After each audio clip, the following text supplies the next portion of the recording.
विषय में तांडव नृत्य को लेकर के वर्णन किया था कि कालवर नाम का एक राक्षस हुआ था।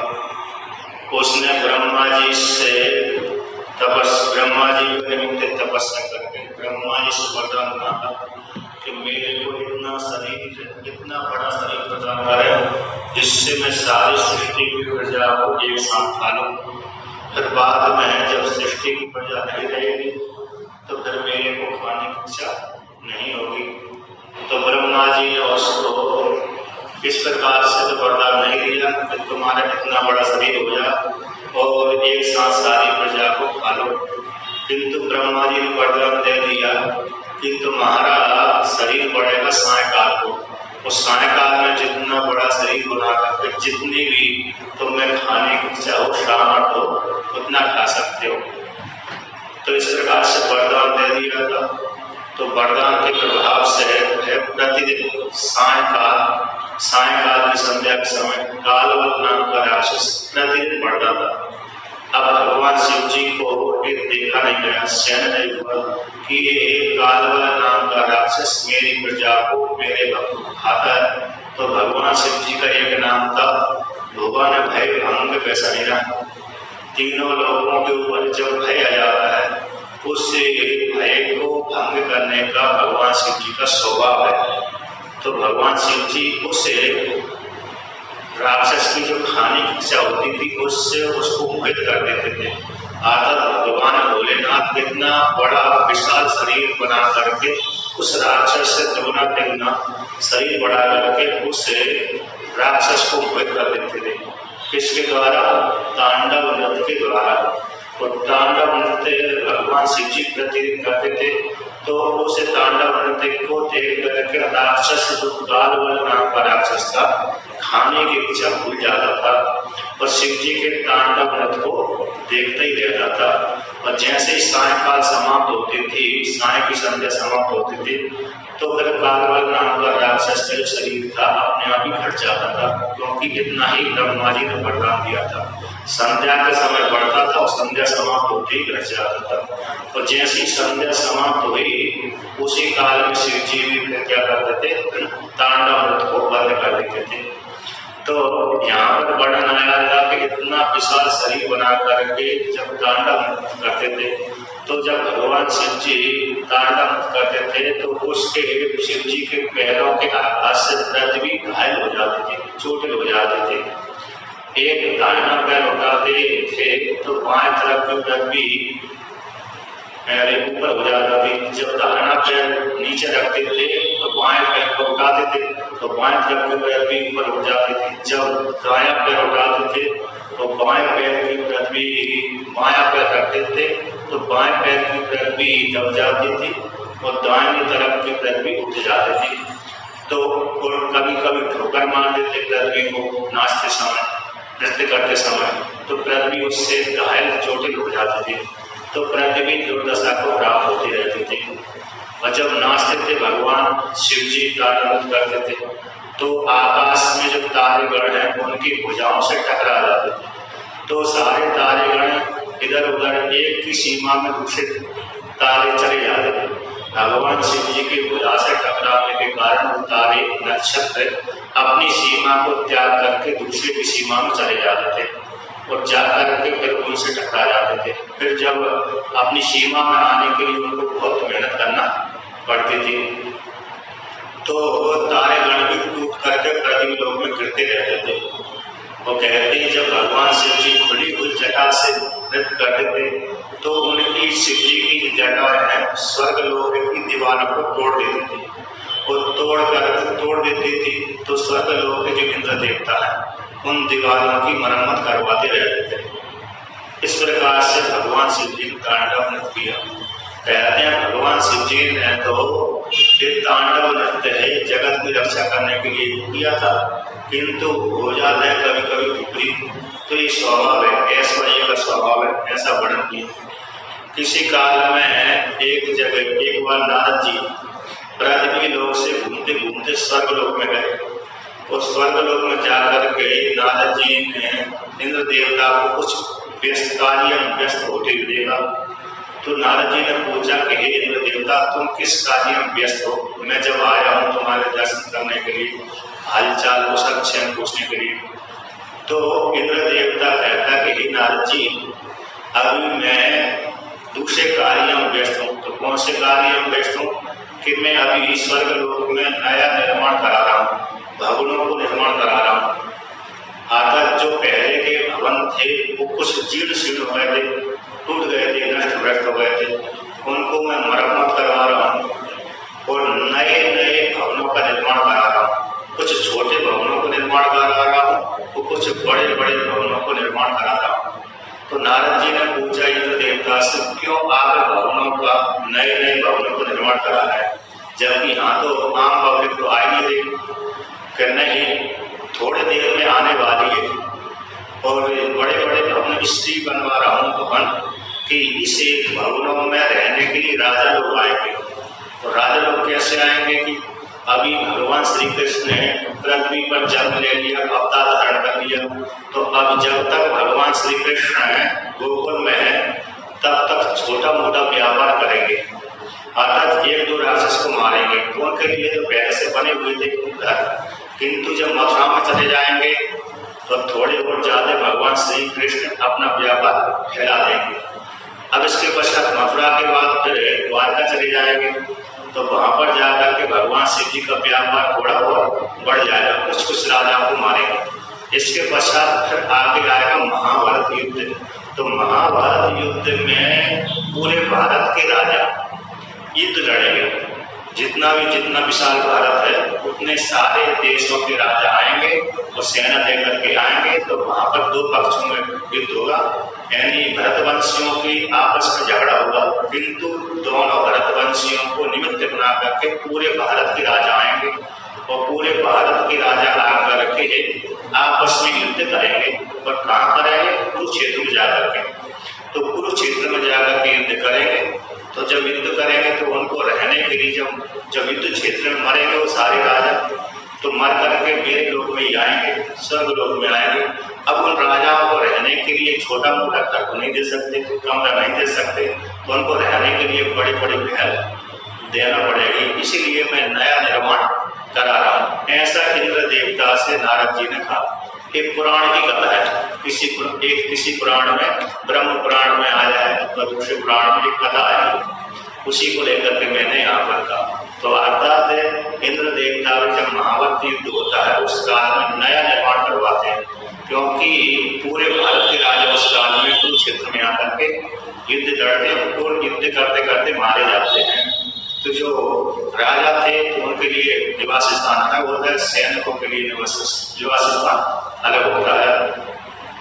उसी प्रकार से यहाँ पर शिव जी जब नृत्य करते थे तो स्वर्ग की जो दीवारें थी, परकोटा था, वो टूट जाता था। तो इंद्र देवता को बार बार मरम्मत करवाना पड़ती थी। अब एक प्रकार से भगवान शिव जी इस प्रकार से तांडव करते हैं, दूसरे प्रकार से भगवान शिव जी अपनी पत्नी को रिझाने के लिए तांडव करते हैं। ये भविष्य पुराण में, स्कंद पुराण में आता है कि सायकाल जो प्रदोष व्रत होता है, तो प्रदोष काल में भगवान शिव जी अपनी प्रिय पत्नी को रिझाने के लिए उसके सामने नृत्य करते हैं, तांडव नृत्य करते हैं। जब तांडव नृत्य जैसे ही आरंभ करते हैं तो देवताओं को मालूम पड़ता है कि भगवान शिव जी तांडव नृत्य करने जा रहे हैं। तो सारे देवता अपने अपने लोगों को छोड़ करके शिव जी के तांडव नृत्य में भाग लेने के लिए वहां पर आ जाते हैं। जैसे आप सभी को कभी मालूम पड़ गया कि यहाँ पर कोई उत्सव होने वाला है, नृत्य होने वाला है, अथवा सत्संग होने वाला है, अथवा कोई विशेष नृत्य होने वाला है, तो ऐसे नृत्य को देखने के लिए व्यक्ति अपना सारा कार्य छोड़ करके वहां पर देखने के लिए पहुंच जाता है। उसी प्रकार से जब देवताओं को मालूम पड़ता है कि भगवान शिव जी तांडव नृत्य करने जा रहे हैं, तो उनकी सहायता के लिए उस तांडव नृत्य को देखने के लिए सारे देवी देवता अपने अपने लोगों को छोड़ करके वहां पर आ जाते हैं। तो कौन देवता क्या भूमिका निभाता है उसको लेकर के पुराण में वर्णन किया है। भागदेवी धृत्य वल्लकी सत्यमखो वेणुं ददत् परमजस् तालो निद्र करो रमा भगवती के प्रियोगान्वितः विष्णु सांद्र मृदंग वादन पटुर देवः समर्था स्थिता सेवन्ते तमनुं प्रदोष समये देवं मृडानि पतिम्। तो ये उसमें स्कंद पुराण में आता है कि जब भगवान शिव जी तांडव नृत्य क्यों करते हैं? अपनी पत्नी को प्रसन्न करने के लिए, आनंद देने के लिए। तो जब माता पार्वती एक स्टेज पे बैठ जाती है, कहाँ पर? क्योंकि देख दर्शक जो होते हैं ऊपर बैठते हैं और नाचने वाले थोड़े नीचे ऐसी जगह बैठ नाचते हैं दर्शक नृत्य करने वाले, फिर सभी व्यक्ति वहां पर देख लें उनको। तो ऐसा मैदान होना चाहिए, ऊपर का स्टेज होना चाहिए, ऊपर बैठने की जगह होना चाहिए। तो माता पार्वती एक ऊंची मंच पे जाकर के बैठ जाती है, उसे वहां पर वो सभी को देखती रहती है, नृत्य को देखती रहती है। उसी के पास में जो उसकी दो सखियां होंगी जया विजया, उसकी चावल डुलाती रहती है। अब वो जो दर्शक बन करके दृष्टा बनकर देख रही, स्वामी बनकर के देखती, उनके स्वामी सामने नृत्य तांडव नृत्य करते हैं। तो कहते हैं जब मालूम पड़ जाता सारी देवी देवताओं को कि भगवान शिव जी आराम कर रहे हैं, तो सबसे पहले माता सरस्वती आ जाती है। तो सरस्वती क्या करती है? उस तांडव नृत्य में क्या भाग लेती है कि सरस्वती अपने वीणा को लेकर के वहां पर राग निकालती रहती है। जो सब 7 प्रकार के स्वर हैं उन स्वरों को निकालती है वीणा के माध्यम से। ये भूमिका सरस्वती की हो गई। तो कहते हैं वाग्देवी धृत वल्लकी है वीणा, वीणा को धारण करके सरस्वती माता वहां पर आ जाती है और फिर वीणा बजाती रहती है। सतम को कहते हैं 100 यज्ञ जिसने किए, 100 यज्ञ किसने किए? इंद्र देवता ने 100 यज्ञ किए। तो 100 यज्ञ करके इंद्र देवता पद की प्राप्ति होती है। तो 100 यज्ञ करने वाला इंद्र देवता क्या भूमिका करता है? तो वहां पर आकर के मुरली बजाता है, वेणु दत्त पद्मज। तो वेणु को बजाता है, मुरली बजाता है। कहते ब्रह्मा जी आते हैं, जो कमल से पैदा हुए ब्रह्मा जी, ब्रह्मा जी को मालूम पड़ता है कि शिव जी तांडव कर रहे हैं, तो उसी समय ब्रह्मा जी बजाते हैं। तो वो क्या तांडव में भूमिका निभाते हैं, भाग लेते हैं। कहते हैं जो आपने कभी कीर्तन में देखा, बड़े बड़े मंदिरों में देखा होगा, कितने इतने चौड़े मनीरा, बड़े बड़े चौड़े मनीरा, उनको ताल बोलते हैं, ऐसे ऐसे बजाते हैं, है नहीं? उनको बजाने में कठिन होता है। तो वो ताल को भगवान ब्रह्मा जी बजाते हैं उस तांडव नृत्य में। तो कहते हैं लक्ष्मी जी भी पीछे नहीं देती। तो लक्ष्मी जी भी उस तांडव नृत्य में आ जाती। तो वो क्या करती है कि राग को आलापती है, स्वर में स्वर मिलाती है। ऐसे कोई गीत गा रहा है तो उस गीत में वो आलापती है, वो गीत गाती है लक्ष्मी माता। तो कहते हैं रमा भगवती गेय प्रयोगान्विता, और राग आलापती है, इस संगीत निकालती है, इस प्रकार संगीत गाती है। और विष्णु भगवान भी पीछे नहीं देखते। तो विष्णु भगवान वहां पर तांडव नृत्य में भाग लेने के लिए जाते हैं। तो तांडव नृत्य जब विष्णु भगवान क्या भूमिका निभाते हैं? तो कहते हैं भगवान विष्णु मृदंग बजाते हैं। मृदंग जानते हो आप? एक तरफ का छोटा सा ढक्कन होता है और दूसरी तरफ चौड़ा वाला ढक्कन होता है। एंड ढोलकी में दोनों बराबर होते लगभग, लेकिन मृदंग में कैसे होते?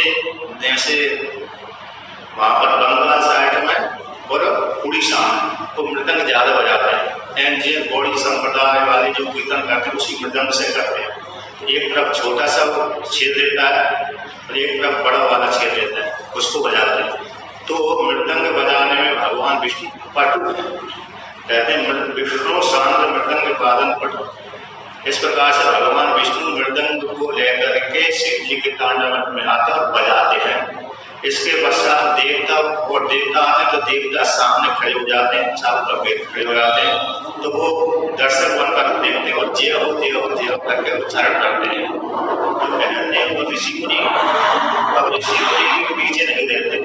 तो ऋषि मुनि भी आ जाते हैं कि भगवान शिव जी तांडव नृत्य कर रहे हैं, तो वो भी वहां पर आकर के तांडव नृत्य में भाग लेते हैं। और भाग लेकर के कभी जय को उच्चारण करते हैं, कभी हर हर महादेव को उच्चारण करते हैं, कभी किसी को उच्चारण करते हैं। तो कहते हैं सेवन तु तमनो प्रदोष समय एवं मृडानि पति, जो मृडानी के पति, आनंद को देने वाले जो मृडानी है उसके जो पति, ऐसे पति को प्रदोष काल के समय सारे देवता इस प्रकार से सेवन करते, हम लोग सेवन करते। इस प्रकार से प्रदोष काल के समय भगवान शिव जी अपनी प्रिय पत्नी को प्रसन्न करने के लिए उनके सामने हर त्रयोदशी को, हर प्रदोष के काल में शिव जी उनको रिझाने के लिए तांडव नृत्य करते हैं। इस प्रकार से तांडव नृत्य को निमित्त बना करके भगवान शिव, पुष्पदंताचार्य भगवान ने शिव जी की आराधना करी, स्तुति करी।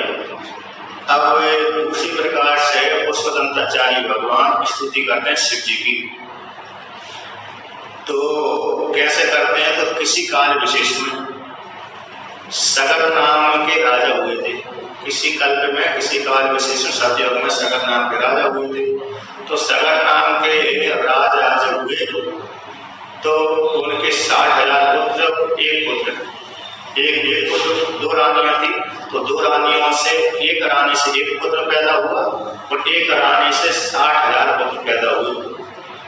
तो उसमें जब उनके इतने विशाल पुत्र, बहुत पुत्र हो गए, इसके पश्चात सगर नाम के राजा ने रासु यज्ञ, अश्वमेध यज्ञ किया। तो उस यज्ञ में 70, 80, 90, 100 तक उसने पूरी यज्ञ कर ली। इसके पश्चात 90 तक कर ली, 90 के बाद 95 तक कर ली। इसके पश्चात जैसे आगे बढ़ने लगे तो इंद्र देवता को संशय पैदा हो गया।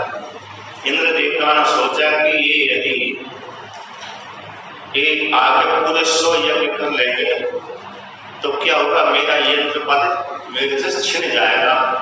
इस डर के कारण, भय के कारण इंद्र देवता ने वो सगर नाम के राजा का जो यज्ञ में घोड़ा छोड़ा जाता है, उस घोड़े को चुरा करके जहाँ पर कपिल भगवान तपस्या कर रहे थे पाताल लोक में, तो वहां पर उनके आश्रम में ले जाकर के बांध दिया।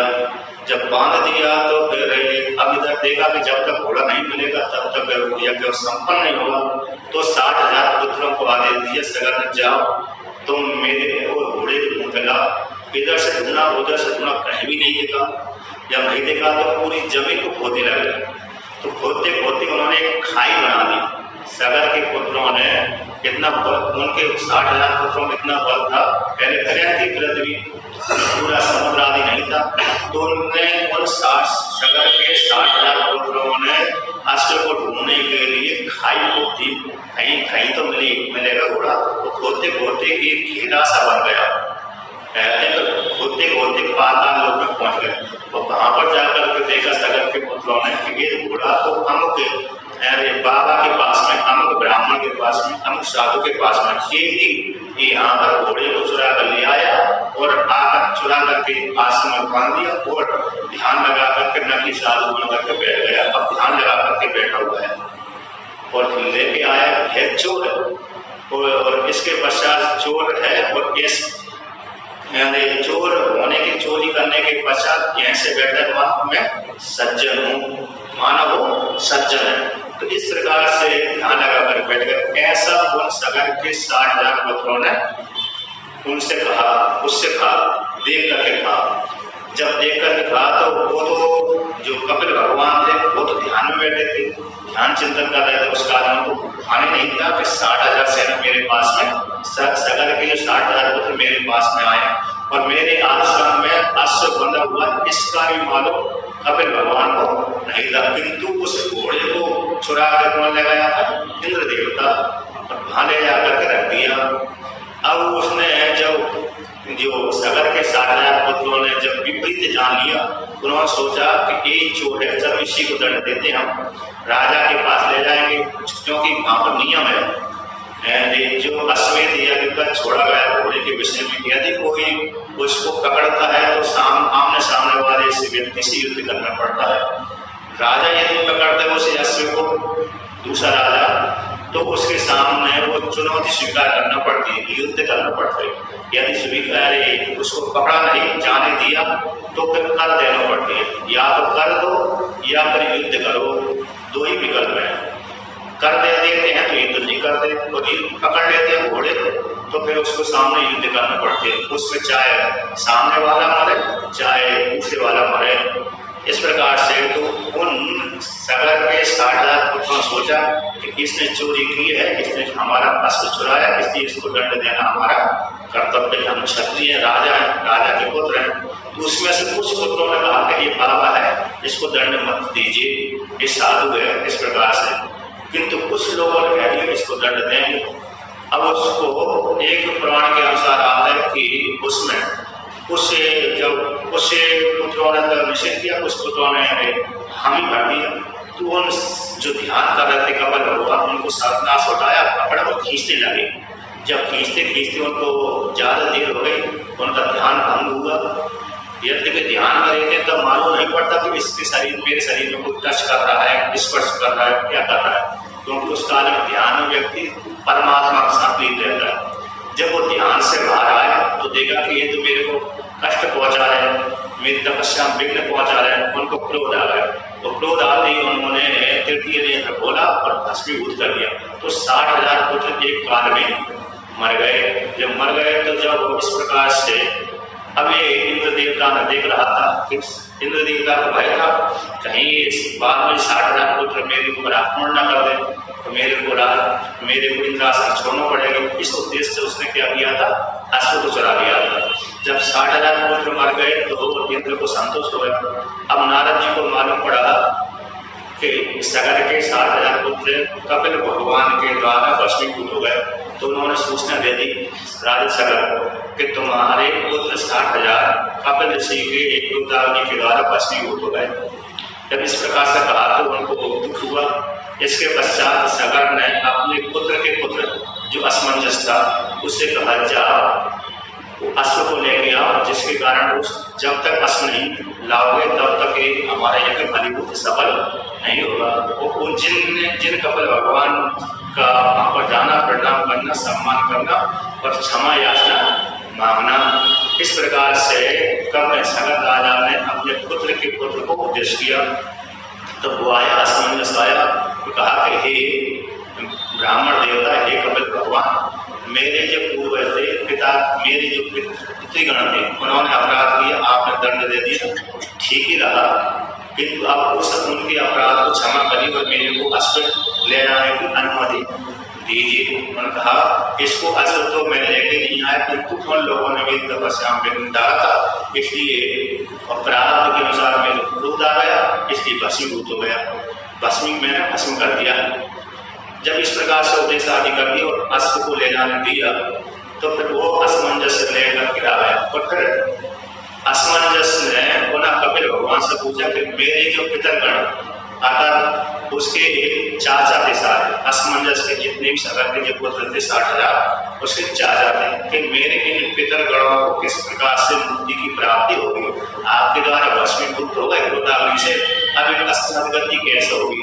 तो कपिल भगवान ने कहा यदि यहाँ पर एक पृथ्वी पर गंगा के स्पर्श से ही इनकी सदगति हो जाएगी, तो तुमको स्वर्गलोक में जो गंगा निवास कर रही है, उस गंगा को पृथ्वी लोक में लाना पड़ेगी। इसको इस गंगा जल को इनकी राख के द्वारा राख ऊपर छिड़कवाना पड़ेगा, अगर स्पर्श करवाना पड़ेगा। तो जैसे ही गंगा जल इनकी भस्म को स्पर्श करेगा, भस्म गंगा जल को स्पर्श करेगी, उसी काल में इन तुम्हारे 60,000 पितरगणों का कल्याण हो जाएगा। इस प्रकार से अपने पितरगणों को सदगति प्राप्त कराने के मार्ग भी वो कपिल भगवान से पूछ करके आ गए और अश्व लेकर के पिता के पिता को दे दिया, सगर को दे दिया। सगर ने यज्ञ संपादन किया। इसके पश्चात सगर ने फिर राजपाट को अपने पुत्र के पुत्र को दे दिया और जंगल में गए। वो जंगल में जाकर के गंगा को पृथ्वी लोक में लाने के लिए तपस्या करने लगे, किंतु तपस्या उनकी पूरी नहीं हो पाई, इससे पहले शरीर छूट गया और फिर उनको गंगा पृथ्वी लोक नहीं ला सके।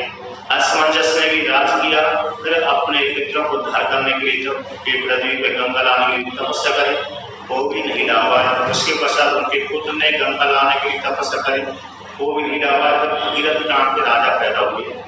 उन्होंने सबसे पहले राज्य प्राप्त तो हुआ, राज्य प्राप्त होने के पश्चात तुरंत ही उन्होंने क्या किया, शिव जी की आराधना। पहले सबसे पहले गंगा जी की आराधना करी, तो गंगा जी की आराधना करने के पश्चात गंगा जी की आराधना से, तपस्या से प्रसन्न हो गए। ठीक है, मैं पृथ्वी लोक में आऊंगी, किंतु मेरे को धारण करने वाला कोई होना चाहिए। मैं पृथ्वी लोक स्वर्गलोक से आऊंगी तो मेरा पेट को कौन सहन करेगा? यदि मैं पृथ्वी लोक पे आए तो जहाँ पर गुरु भाई सब पृथ्वी को छोड़कर मैं पाताल में चली जाऊंगी, फिर दोबारा लौट करके मैं नहीं आऊंगी। इसलिए मेरे को धारण करने वाला कोई ना कोई आपको तैयार करना पड़ेगी। जब इस प्रकार से गंगा जी ने कहा तो गंगा जी की वाणी सुनकर के कहा किसको कौन आपको धारण करेगा? तो उन्होंने कहा शिव जी को प्रसन्न करिए, शिव जी मेरे को धारण कर सकते हैं। तो फिर उन्होंने गंगा जी की बात को मानकर शिव जी की आराधना करी। तो आराधना करने के पश्चात शिव जी उनकी आराधना से प्रसन्न हो गए। वो प्रसन्न होकर के शिव जी कहा ठीक है, मैं गंगा जी को धारण कर लूंगा, गंगा जी को स्वर्गलोक से आने दीजिए। इस प्रकार से भगीरथ नाम के राजा को वरदान दे दिया। गंगा जी ने भी आश्वासन दे दिया और शिव जी ने भी आश्वासन दे दिया। इसके पश्चात गंगा जी स्वर्गलोक से गिरी और शिव जी की जटा में आए। किंतु जैसे गंगा जी ऊपर से स्वर्गलोक से नीचे आ रहे थे, शिव जी की जटा शिव जी के ऊपर गिरने वाली थी, तो गंगा जी को ऊपर से आते आते अहंकार हो गया। ये अहंकार हो गया कि मैं इस शिव जी को भाग ले जाऊंगी, ले जाऊंगे। ऊपर से जब आ रही थी गंगा स्वर्गलोक से च्युत, वहां से च्युत होकर के अरे कपिल भगवान के द्वारा देश जगत के पुत्रों को उद्धार करने के लिए आ रही थी। उससे पहले शिव जी की जटा में आने वाले थे। तो उसके मन में विचार हुआ कि मैं इतने वेग से शिव जी के ऊपर गिरूंगी कि शिव जी भी मेरे वेग के आगे फैल जाएंगे और पाताल लोक में समा जाएंगे। इस अहंकार से होकर ऊपर से गिर रही बड़ी वेग से, तो उसी को निमित्त बनाकर के शिव जी ने समझ लिया कि गंगा को बहुत अहंकार हो गया, इसकी अहंकार को मेरे को तोड़ना पड़ेगा। उसको निमित्त बना करके यहाँ पर कहते हैं। तो एक कल्प की घटना है। दूसरे कल्प की घटना है कि किसी काल विशेष में देवताओं और दैत्यों में क्या हुआ, युद्ध हुआ। युद्ध होने के पश्चात देवता को परेशान करते थे। तो जब भी कभी होता था, अरे युद्ध होता था, तो देवता को मार करके भाग जाते थे। ऐसे चोर हैं, आतंकवादी हैं, बम गिरा कर भाग जाते हैं और फिर छुप जाते हैं। किसी को बम के द्वारा हमला कर लिया, हमला करके फिर छुप जाते गए। उसी प्रकार से वहां पर पहले किसी काल विशेष में देवताओं को हत्या करते थे, हमला करके उनको मार करके छुप जाते थे। तो देवता बड़े परेशान हो गए। उन्होंने कहा किस प्रकार से इनको समाप्त किया जाए। अब वो कहाँ छुप जाते थे? समुद्र में जाकर के छुप जाते थे। अब समुद्र में जाकर के समुद्र में उनको कहाँ ढूंढे? तो देवता परेशान हो गए। तो देवताओं ने अगस्त मुनि से प्रार्थना करी। अगस्त मुनि से कहा कि अगस्त मुनि आप बड़े तपस्वी हैं और ये दैत्य हमको परेशान करते हैं, राक्षस हमको परेशान करते हैं, आप हमसे युद्ध करते हैं, हमको हमारी संपत्ति छीन जाकर हमको मार करके चले जाते हैं। हम इन दैत्यों के कारण, राक्षसों के कारण घायल हो जाते हैं। इसलिए हमारी रक्षा करिए, हमारे ऊपर कल्याण करिए, आप इस समुद्र को पी जाइए। तो अगस्त मुनि से जब ऐसी प्रार्थना करी देवताओं ने, तो देवताओं की प्रार्थना को सुन करके अगस्त मुनि समुद्र के किनारे गए। वो समुद्र के किनारे जाकर उन्होंने संकल्प किया ब्रह्ममय बन करके, विराट बन करके। तो विराट की भावना करके अगस्त मुनि ने सारे समुद्र को, 7 जो समुद्र है, हम लोगों को देखने वाला एक ही समुद्र है, खारा समुद्र है। इसके बाद मीठा समुद्र है, गन्ने का समुद्र, गन्ने के रस वाला समुद्र है, दूध का समुद्र, दही का समुद्र है और अमृत का समुद्र है और मीठा समुद्र इत्यादि 7 समुद्र है। ये 7 समुद्र हम लोगों को 6 नहीं दिखते, एक दिखता है ना। एक हमको खारा वाला समुद्र दिखता है, किंतु मीठा वाला नहीं दिखता। मीठा वाला तो फिर हमको ऐसे दिखेगा जो नदी आदि के माध्यम से, उसके माध्यम से, कुआ के माध्यम से। किंतु जो अन्य गन्ने आदि का रस का समुद्र है, दूध वाला समुद्र है, ये हम लोगों को नहीं दिखता। तो ये हम लोगों को किस प्रकार से दिखता है? तो इच्छु रस वाला समुद्र हमको गन्ने के रूप में दिखता है, ठीक है ना। शास्त्र वर्णन है वो समुद्र गन्ने का समुद्र है, गन्ने के रस का समुद्र है। तो हमको वो समुद्र कैसे दिखेगा? गन्ने के रस के रूप में दिखेगा। अब दूध वाला समुद्र का वर्णन किया कि भगवान विष्णु क्षीर सागर में निवास करते। क्षीर यानी दूध, एक तो जल का नाम भी क्षीर होता है, एक दूध का नाम भी क्षीर होता है। क्षीर सागर में शयन करते हैं। तो वो क्षीर कहाँ दिखता है? तो हम लोगों को गाय के स्तनों में दिखता है, स्त्रियों के स्तनों, माताओं के स्तनों में दिखता है। तो यहाँ पर वो दूध वाला समुद्र दिखता है हमको। अब इसका अमृत वाला समुद्र हो गया, तो मीठा समुद्र, मीठा जल जो नदियों के माध्यम से हमको दिखता है। और अन्य जगह जो घृत वाला समुद्र है, तो घृत वाला भी गौ माता के द्वारा दूध निकला, उससे दही बनाया, दही से दूध बनाया, तो वो दही से घृत बनाया। तो घृत वाला वो समुद्र हम लोगों को इस माध्यम से दिखता है। छाछ वाला मतलब दही वाला समुद्र भी उसी प्रकार से दिखता है। दूध को जमा कर, गौ माता के दूध को जमा करके तो दही बन जाता है, दही वाला समुद्र दिखता है। इस प्रकार से हम लोगों के 7 समुद्र दिख जाते हैं। वहां की ऐसे समुद्र की कल्पना की गई है 7 समुद्रों की, लेकिन खारा समुद्र हमको स्पष्ट रूप से दिखता है उत्तर दक्षिण भारत में, पश्चिम भारत में इत्यादि में। तो कहते हैं उन 7 समुद्रों को भगवान अगस्त्य मुनि ने अपने योग बल के प्रभाव से, विराट की भावना से एक चुल्लू में पी लिया। नहीं तो ऐसे हम जल पिएंगे तो बहुत से होते थे, 1 किलो 2 किलो है ना, 1 litre 2 litre 5 kilo 10 kilo P सकते हैं। बहुत से होते 1 क्विंटल पी सकते हैं, किंतु इतना विशाल समुद्र को नहीं पी सकते हैं। तो विशाल समुद्र को तो बिना योग बल के नहीं पी सकते। तो अगस्त्य भगवान ने योग बल के द्वारा वो सारे समुद्रों का जल पान कर लिया। तो सारा समुद्र कैसे सूख गया। जब सूख गया तो देखा राक्षसों ने देखा कि जो जल में हम छुप रहे थे देवताओं को डर के मारे, वो सारा जल तो अदृश्य सूख गया। अब देवताओं से बच करके हम कहाँ जाते? तो सारे देवताओं ने उन राक्षसों को मार दिया। और 2 प्रकार से कथा आती है। तो फिर भाई गंगा जी भगीरथी के द्वारा लाई गई पृथ्वी पे। भाई पृथ्वी ही जब सगर के पुत्र को उद्धार किया, उसी गंगा मैया ने इन 7 समुद्रों को पुनः अपने जल से भर दिया। उसी को निमित्त बना करके यहाँ पर कथा कहते हैं। तो कहते हैं 7वां श्लोक,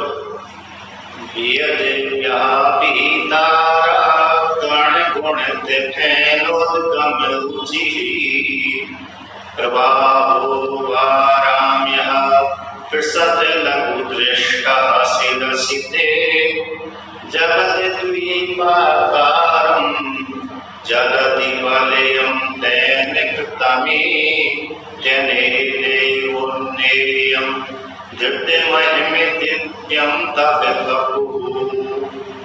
तो यहाँ पर कहते हैं हे जगदीश, सभी को शासन करने वाले भोलेनाथ। जब कहते हैं भगवान शिव जी ने तांडव नृत्य किया था, उस काल में शिव जी ने कितना बड़ा शरीर बनाया था, पृथ्वी लोक से लेकर के स्वर्ग पर्यंत तक इतना विशाल शरीर बनाया। जब शरीर बनाया तो उसी शरीर में ही गंगा जी आए थे। कहते हैं जब गंगा जी ऊपर स्वर्ग लोक से च्युत हुए थे, उस काल में गंगा जी शिव जी को भाने की इच्छा कर रहे थे। आपने फोटो में देखा होगा, जब भगवान जी क्रोधित हो गए और अपनी जटा को फैला दिया तो ऐसे खड़े हो गए थे हिमालय के क्षेत्र में जा करके, और ऐसे हाथों को खड़ा करते थे अपनी जटा को खोलते हुए, और गंगा जी को ऊपर से आने का आह्वान कर रहे थे क्रोध से होकर के।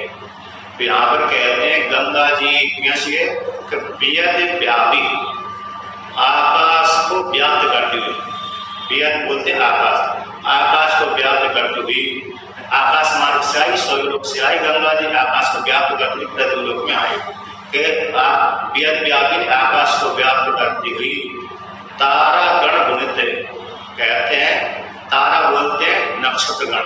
तो तारा कहते हैं तारा गण समुदाय, उसके द्वारा गुणित हुए, संयुक्त किए हुए, संचित किए हुए घूमते हैं। तो कहते हैं उसके द्वारा संग्रह करने से, एक इकट्ठा करने से, जल का इकट्ठा करने से, तारा के इकट्ठे करने से फैन उद्गम रुचि, जो फैन बना, जैसे जल को ऊपर से डालेंगे तो जल को ऊपर से जब नीचे डालेंगे तो नीचे उसको जल का क्या होता है, टकराते इकट्ठे होने से फैन उत्पन्न होता है, फैन सफेद फैन। उसी प्रकार की यहाँ पर उपमा दी गई है। कहते हैं तारा गणों के द्वारा सुशोभित कुंभित ढेर किया हुआ उसके द्वारा उत्पन्न हुआ जो फैन, वो फैन की जो रुचि है। आधा आप यहाँ पर सुना है कि जो आकाश नक्षत्र गण है वो कौन सी है? आकाश गंगा, तारा गंगा है ना। आकाश गंगा, उस आकाश गंगा में फैन के समान ये नक्षत्र गण घूमते रहते हैं। झाग, फैन को हिंदी में बोलते हैं झाग। जब पानी एक जल में दूसरे जल ऊपर से डालते हैं तो झाग उत्पन्न होता है, उसी को बोलते हैं संस्कृत में फैन। तो फैन जब उत्पन्न होता है तो फैन को जो सफेद सफेद रंग से होता है, भाई उसी शोभा है जिसकी।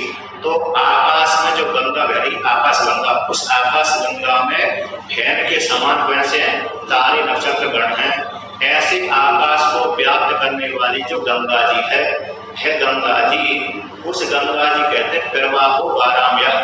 जो आकाश में बहने वाली गंगा है, जल का प्रवाह है, जल का जो वेग, वह वेग कहते हैं जल का प्रवाह है। जो पृष्ठ लघु दृष्टा से रचिती, हे भोलेनाथ आपके सर में, आप भोलेनाथ के शिव जी के सिर में वह पूरे आकाश को व्याप्त करने वाला जो गंगा का प्रवाह है, जल का प्रवाह है आपके सिर में मात्र इतना सा एक बूंद के समान दिखता है। भगवान शिव जी के जटाओं में वह जल जो संपूर्ण आकाश को व्याप्त करने वाला है, अथवा जो सारे सातों समुद्र में रहने वाला जो जल है, वो सारे सातों समुद्र में रहने वाला वो जल शिव जी के जटाओं में मात्र एक छोटा सा बिंदु के समान दिखता है। क्योंकि भगवान शिव जी ने पृथ्वी से लेकर के स्वर्गलोक पर्यंत इतना विशाल शरीर बनाया था, तो उस विशाल शरीर में समुद्र कैसा छोटा सा दिखता है। कहते हैं आज ऐसे जो जल का प्रभाव है आपके सिर में छोटा सा